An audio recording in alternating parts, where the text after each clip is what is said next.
Nagsimula ang kwento sa pagpapakilala sa isang babaeng nagngangalang Lizel, na nagtatrabaho bilang isang marketing agent sa isang kumpanya ng real estate. Habang paalis na siya papunta sa trabaho, sinalubong siya ng may-ari ng bahay na si Arnel.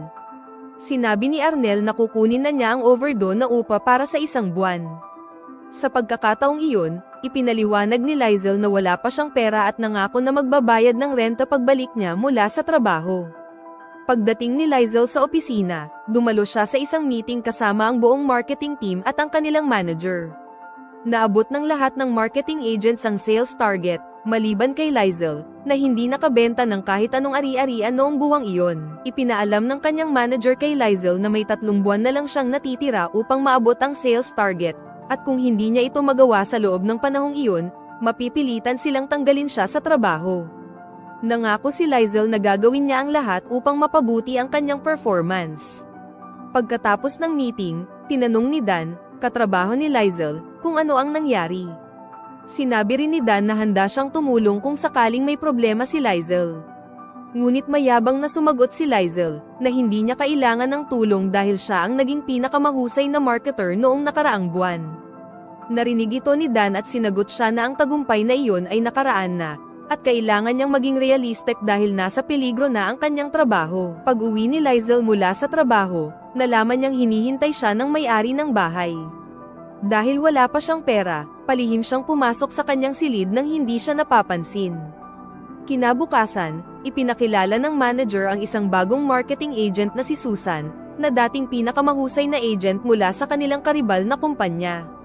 Ang matagumpay na karera ni Susan ay nagdulot ng inggit kay Lizel, lalo na't mula nang dumating si Susan, marami na itong nakuhang kliyente at naging nangungunang marketer. Sa kanyang unang buwan ng trabaho, nagbigay ng babala ang manager kay Lizel tungkol sa pagdating ni Susan. Malinaw na hindi magdadalawang isip ang manager na tanggalin siya sa trabaho kung hindi siya gagawa ng aksyon. Hindi matanggap ni Lizel ang ganitong uri ng pagtrato. Dahil dito, sumunod si Lizel kay Susan at pinagmasdan ang kanyang mga estratehiya sa marketing. Sa simula, ipinaliwanag ni Susan ang mga ari-arian sa isang normal at makatwirang paraan. Sa gitna ng kanyang paliwanag, nagtanong ang buyer tungkol sa mga espesyal na bonus na ipinangako ni Susan sa advertisement ng mga ari-arian. Ang ngiti ni Susan ay nagpakita ng kakaibang karisma, at kasunod nga nito ay nagdigmaan silang dalawa ng client. Matapos ibigay ni Susan ang espesyal na bonus, nilapitan siya ni Lizel at sinabi na alam na niya ang mga techniques sa marketing ni Susan. Nagulat si Susan at humingi ng tulong kay Lizel upang itago ito bilang kanilang lihim. Dagdag pa niya, kailangan niya itong gawin para kumita ng dagdag na pera para sa pagpapagamot ng kanyang anak na may sakit sa puso. Wala nang pakialam si Lizel sa mga dahilan ni Susan, kaya't umalis siya nang walang sabi-sabi. Matapos ang trabaho, sinundo ni Susan ang kanyang anak na ipinagkatiwala niya sa isang kapitbahay na si Denise. Tinanong ng kapitbahay kung bakit late na umuwi si Susan at mukhang malungkot ito. Sinabi ni Susan na natuklasan ng kanyang kasamahan ang kanyang maruming teknik sa marketing at nagplano siyang maghanap ng ibang trabaho. Habang nag-uusap sila, lumapit sa kanya ang pagod na anak ni Susan, at umuwi si Susan kasama ang kanyang anak. Nilapitan ni Lizel ang landlord para humingi ng susi ng padlock ng kanyang silid, ngunit tinanggihan siya ni Arnel dahil hindi pa niya nababayaran ang renta. Nagbigay si Arnel ng alternatibong opsyon, kung gagawin ni Lizel ang kanyang nais, maari nilang isantabi ang kanyang utang. Dahil wala na rin siyang magagawa, napilitan si Lizel na pumayag sa gusto ni Arnel. At kahit sintonado si Lizel, napilitan itong magsing-along sa mic ni Arnel. Pagkalipas ng ilang panahon, si Lizel, na hindi pa rin namimit ang kanyang sales target, ay nagpunta sa isang club para magpahinga at uminom ng kaunti. Doon niya nakilala ang isang lalaking may tato. Nagdesisyon si Lizel na gamitin ang mga marketing tricks na natutunan mula kay Susan. Sa kanyang unang pagtatangka, nagtagumpay siya, at kinabukasan, ang lalaking may tato ay bumili ng 3 apartment units. At mabilis namang ibinigay ni Lizel ang mga espesyal na serbisyo at nagbakbakan ang dalawa. Pinuri ng mga kasamahan si Lizel para sa mabilis niyang pagpapalakas ng benta, at sa wakas, naabot na niya ang kanyang sales target. Lumapit si Susan at sinabi kay Lizel na alam niyang ginagamit niya ang parehong marketing tricks na ginagamit niya. Hiniling ni Susan na manatili itong lihim at makipagtulungan sa kanya. Ngunit dahil sa inggit ni Lizel sa mga tagumpay ni Susan, tinanggihan niya ang alok. Simula noon, naging magkaribal sila, mahigpit na nagkokompetensya para sa nangungunang posisyon sa marketing ng kanilang kumpanya. Habang lumilipas ang mga araw, matindi ang kompetisyon nina Lizel at Susan sa pagkuha ng mas maraming kliyente.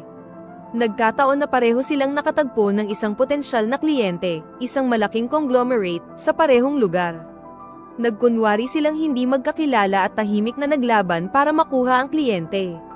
Sa gitna ng pag-uusap, sinadya ni Lizel na ibuhos ang inumin kay Susan, kaya't napilitan si Susan na magpunta sa banyo. Palihim na may inilagay si Lizel sa inumin ni Susan. Nang maubos ni Susan ang inumin, mabilis siyang nakaramdam ng antok. Pagkatapos, inakay siya ng pamangkin ng potensyal na kliyente matapos sabihin ni Lizel sa lalaki na maaari na niyang kunin ang reward bonus, nang hindi nalalaman ni Susan. Habang si Susan ay wala sa katinoan, sinamantala ito ng kliyente. Kinabukasan, labis ang saya ni Lizel dahil nakuha na niya ang conglomerate client na bumili ng lahat ng apartment units, na opisyal na nalampasan ang mga tagumpay ni Susan. Natanggap niya ang titulong pinakamahusay na marketer ng kumpanya at nakakuha ng maraming bonus sa buwang iyon. Maya-maya, lumapit si Susan kay Lizel at humiling ng pribadong pag-uusap. Labis ang inis sa maruming tactics ni Lizel sa pagkuha ng mga kliyente. Manhid si Lizel sa mga pakiusap ni Susan, kahit na sinasabi nitong siya ay nagsusumikap para sa kapakanan ng kanyang may sakit na anak. Wala siyang ipinakitang simpatya at mayabang pa niyang binalaan si Susan na ang mga pangyayari ay bunga ng kanyang sariling mga desisyon na naglakas loob na makipagkompetensya sa kanya para sa titulong pinakamahusay na marketer sa kanilang kumpanya. Makalipas ang ilang araw, habang nagtatrabaho si Susan, nakatanggap siya ng masamang balita mula kay Denise. Dinala ang kanyang anak sa ospital dahil lumala ang kondisyon nito at nangangailangan ng agarang operasyon. Sa kasamaang palad, kulang si Susan sa pera para sa mga gastusin sa operasyon. Sinubukan niyang tawagan ang lahat ng kanyang potensyal na kliyente, ngunit wala ni isa sa kanila ang gustong bumili ng kanyang mga property units. Hindi nagtagal, naging kritikal ang kalagayan ng anak ni Susan, kaya't napilitan siyang gumawa ng isang maling desisyon. Nilapitan niya ang kanyang kapitbahay, isang taxi driver, at hiniling dito na magnakaw ng pera mula kay Lizel kapalit ng kanyang espesyal na serbisyo bilang bayad. Pumayag ang kapitbahay, at agad niyang isinagawa ang pagnanakaw. Ninakaw ng taxi driver ang lahat ng bonus na pera ni Lizel mula sa kanyang trabaho. Gayunpaman, sa gitna ng pagnanakaw, aksidente niyang nasaktan si Lizel ng malubha, na nagresulta sa isang kritikal na pinsala. Kinabukasan, dali-daling ibinigay ng taxi driver kay Susan ang lahat ng perang ninakaw, at agad itong umalis. Pagkatapos, napanood niya sa TV ang balita tungkol sa pagpanaw ni Lizel, na nagdulot sa kanya ng matinding regret sa nangyari. Gayunpaman, para sa kapakanan ng paggaling ng kanyang pinakamamahal na anak, naniniwala si Susan na wala siyang ibang pagpipilian. Sa kabutihang palad para sa kanya, walang progreso ang pulisya sa kanilang investigasyon at walang malinaw na lead sa kaso ni Lizel. Pagkalipas ng 6 na buwan, si Susan ay nanatiling top marketer sa kanilang kumpanya, na nagresulta sa pagkuha niya ng maraming bonus at nagpabuti sa kanyang kalagayan sa pinansyal. Ang pelikula ay nagtapos sa isang eksena kung saan ipinakilala ng manager ang bagong miyembro ng marketing team sa kumpanya. Ang bagong empleyado ay mayroong mataas na ambisyon, kumpiyansa sa sarili, at determinasyon na makipagkompetensya. Hindi nagtagal, ipinakita ng bagong empleyado ang kanyang ambisyon na maging karibal ni Susan, na agad na nagbalik ng mga alaala ni Lizel sa isipan ni Susan. Ang kanyang pagkatao, ang pagiging palaban, mayabang, at nakatuon sa tagumpay, ay labis na nagpapaalala kay Susan sa mga katangian ni Lizel.